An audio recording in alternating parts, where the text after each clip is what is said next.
Some mysteries are never meant to be solved, and some are too terrifying to even imagine. There's a certain kind of fear that comes from not knowing, from the questions that echo in your mind long after the sun goes down. It's the chill that creeps up your spine when you realize there are things in this world that defy explanation, things that slip through the cracks of logic and reason, leaving only shadows and silence behind. Tonight I want to take you into that darkness. These aren't just stories, they're real accounts of people who stumbled into the unknown and never found their way back. After you hear what happened to them, you might start to wonder what's lurking just out of sight in your own life. Because sometimes the scariest thing isn't what you see, it's what you never find out. And after these stories, you'll never look at the unexplained the same way again.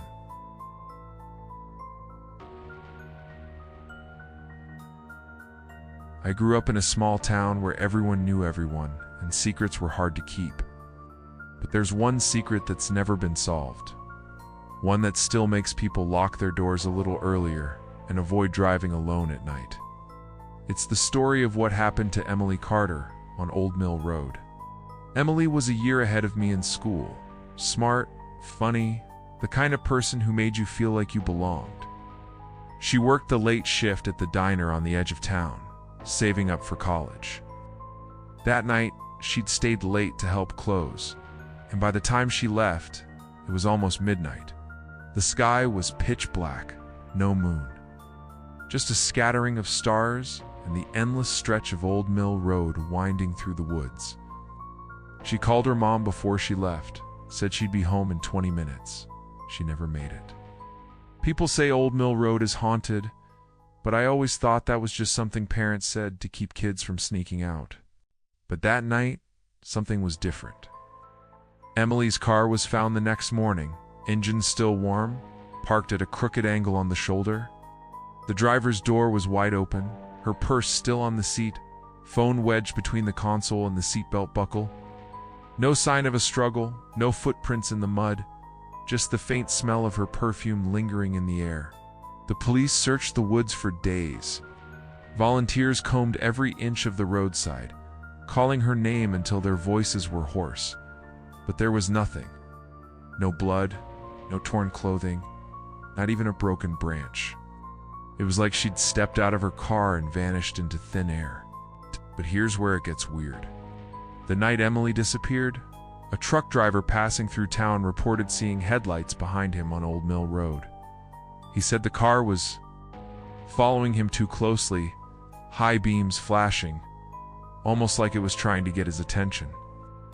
When he pulled over to let it pass, the car slowed down, then stopped a few yards behind him. He said he could see a woman in the driver's seat, but there was something off about the way she was sitting, rigid, staring straight ahead, hands gripping the wheel so tightly her knuckles were white. He got out to check if she needed help, but as soon as he approached, the car's lights flickered and went out. When his eyes adjusted, the car was empty. No driver, no passenger, just the faint echo of a woman's voice whispering his name. He swears he never told anyone his name out loud. The police chalked it up to stress, maybe a trick of the mind? But the trucker wasn't the only one who saw something strange that night. A couple driving home from a party said they saw a figure standing in the middle of the road, long hair blowing in the wind, wearing a diner uniform. When they slowed down, the figure vanished, leaving only a cold patch of air and the overwhelming sense that they were being watched. Rumors spread fast in a small town. Some people said Emily ran away, that she'd been planning it for months. Others whispered about the old legends, about the woman in white who lures travelers into the woods, about the shadows that move just out of sight. But no one could explain the car, the missing footprints, or the way her phone kept ringing for days after she disappeared. Always at exactly 12:17 a.m., the time she was supposed to get home. To this day, no one knows what happened to Emily Carter. Her family still leaves the porch light on just in case she finds her way back. And every year on the anniversary of her disappearance, someone leaves a single white rose on the hood of her abandoned car, which still sits in the impound lot, gathering dust and secrets. Some mysteries are never meant to be solved. And on Old Mill Road, the shadows are always waiting for the next person who dares to drive alone at night. It's one thing to disappear on a lonely stretch of road, swallowed up by darkness and silence. But what if the unknown could find you in the middle of a crowd, in a place where you're supposed to be safe? If you think Emily's story is unsettling, wait until you hear about the mystery that unfolded behind locked doors, right in the heart of a busy city. I've always loved the city, the noise, the lights, the feeling that you're never really alone. When I moved into the old brick building on Maple Avenue, it felt like a fresh start. The rent was cheap, the neighbors kept to themselves, and the place had a certain charm, even if the hallways smelled like burnt toast and old carpet. But there was one thing about the building that never sat right with me. Apartment 14B. It was supposed to be vacant. The door was always locked, the windows always dark, but late at night when the city quieted down and the only sounds were the distant sirens and the hum of traffic, I'd hear things coming from that room.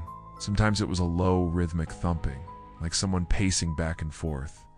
Other times, it was a muffled voice, too soft to make out, but urgent, almost pleading. And then there was the smell. It would drift into the hallway, thick and sour, like rotting meat mixed with something chemical. I tried to ignore it, telling myself it was just the pipes, or maybe a dead rat in the walls. But the more I tried to forget, the more obsessed I became. One night I couldn't take it anymore.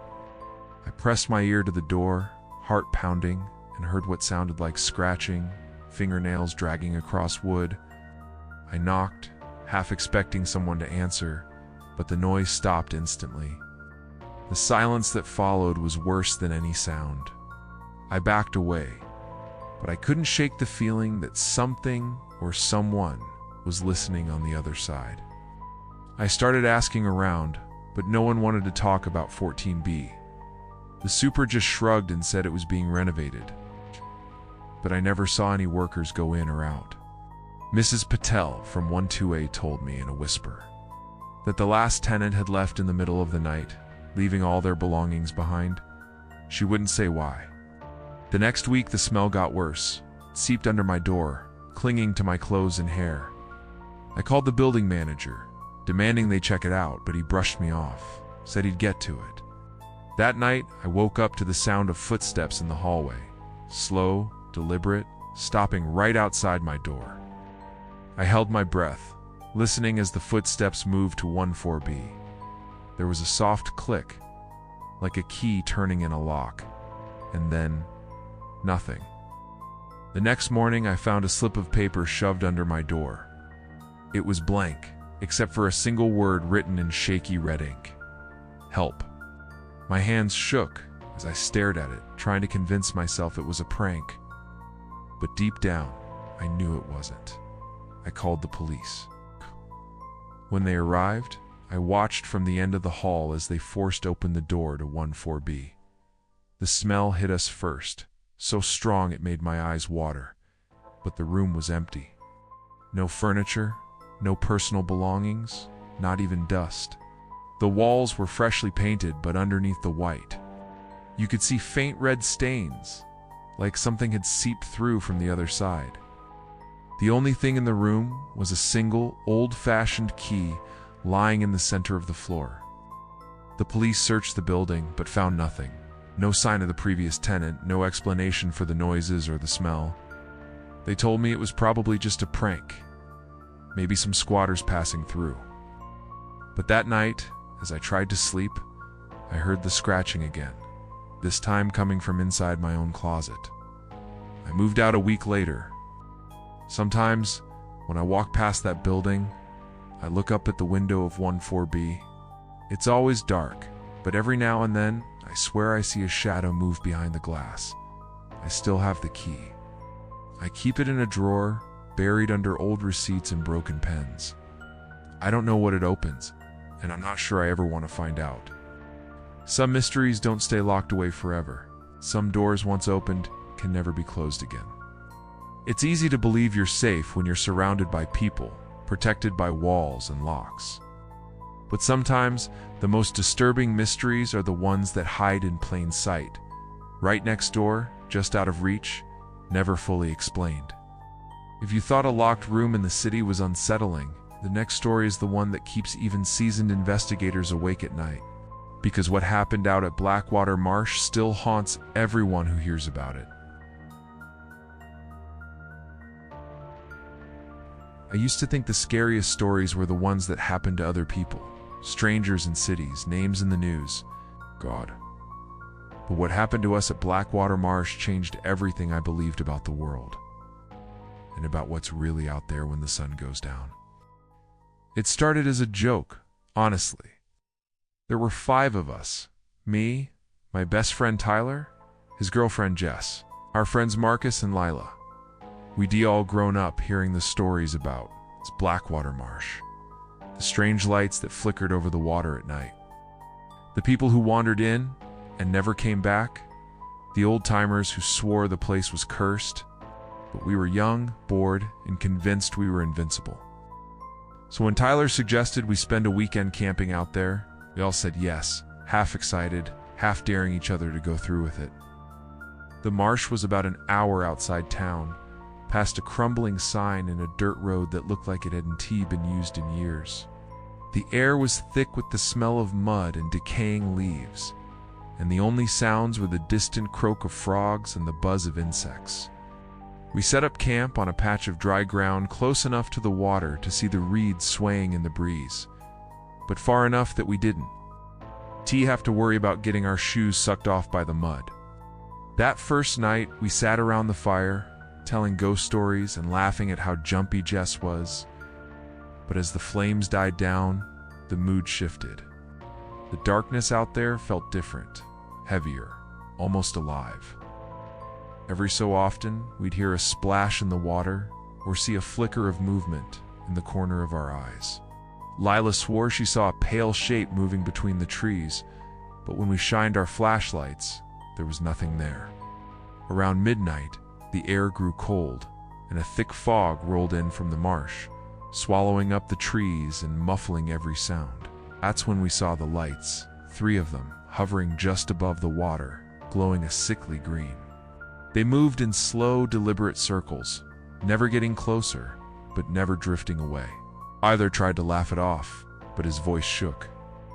Probably just swamp gas, he said, but none of us believed it. We tried to ignore the lights, but they were impossible to forget. Every time we looked away, they seemed to move a little closer. The fog pressed in around us, and the fire sputtered, struggling to stay alive. That's when the noises started, soft at first, like someone whispering just out of earshot, then louder, more insistent. It sounded like our names called out in voices that almost sounded familiar but not quite right. Marcus was the first to snap. He stood up, flashlight in hand, and said he was going to prove it was all just our imaginations. He walked toward the edge of the marsh, calling out, "Hello? Is anyone out there?" The rest of us followed, not wanting to be left alone. The lights hovered just beyond the reeds, pulsing in time with our heartbeats.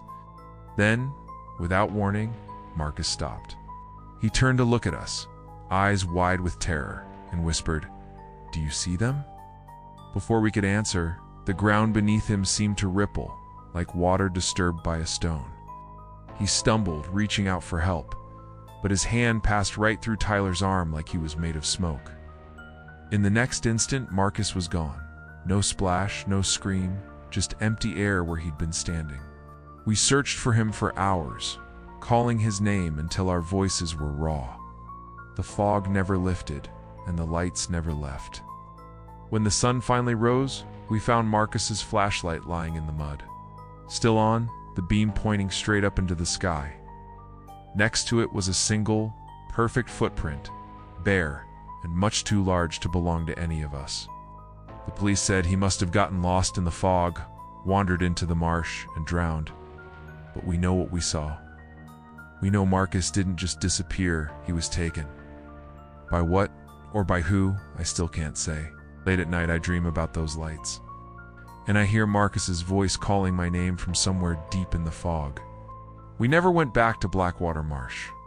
None of us ever talk about what happened. Not really. Right. But every year on the anniversary, I get a text from an unknown number. It's always the same message. Do you see them? And every time I wonder if Marcus is still out there, lost in the fog, waiting for someone else to follow the lights.